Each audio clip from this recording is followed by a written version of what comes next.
மூட்டைகள் மழைநீரில் நனைந்து சேதமாகியுள்ளதாக இயற்கை கருத்தரிப்பு மையம் தஞ்சை மாவட்டம் பாபநாசம் தாலுகா கலக்குடி மன்றம் திருக்கருக்காவூர் ஆகிய பகுதிகளில் நேரடி நெல் கொள்முதல் நிலையங்கள் தற்போது வரை திறக்கப்படாததால் சுமார் 70,000க்கும் மேற்பட்ட நெல் மூட்டைகள் மழைநீரில் நனைந்து சேதமாகியுள்ளதாக விவசாயிகள் வேதனை தெரிவித்திருக்கிறார்கள். இதுகுறித்து அங்கிருக்கும் நமது செய்தியாளர் சரவணகுமாரிடம் மேலும் விவரங்களை கேட்டுவரலாம். சரவணகுமார், அங்கிருக்கக்கூடிய விவசாயிகள் என்னென்ன கோரிக்கைகளை முன்வைக்கிறார்கள்? இது குறித்த முழு விவரங்களை பதிவு செய்யலாம்.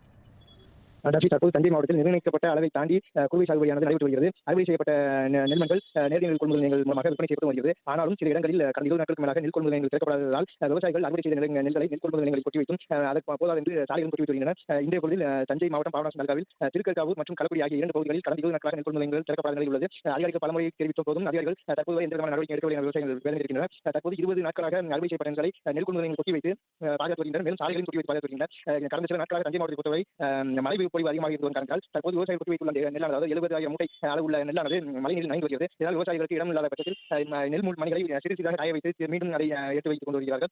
மேலும் தற்பொழுது திருக்கருக்காவூர் கிராமத்தில் நெல் மூட்டைகளில் சாக்கு மூட்டைகள் இல்லாத காரணத்தால் விவசாயிகளை யூரியா பையில், அதாவது யூரியா உரம் வாங்கிய பைகளில் மூட்டைகளாக கட்டி பாதுகாத்து வருகின்றனர். தற்போது வரை அதிகாரிகள் வராததால் இதன் அறுவடை செய்யப்பட்ட பகுதிகளில் தற்போது சம்பா சாகுபடி தொடங்க வேண்டும் எனவும், ஏற்கனவே குறுவை சாகுபடி செய்யப்பட்ட நெல்கள் கொள்முதல் செய்தால் மட்டுமே அதிலிருந்து வரும் வருவாய் மூலம் சம்பா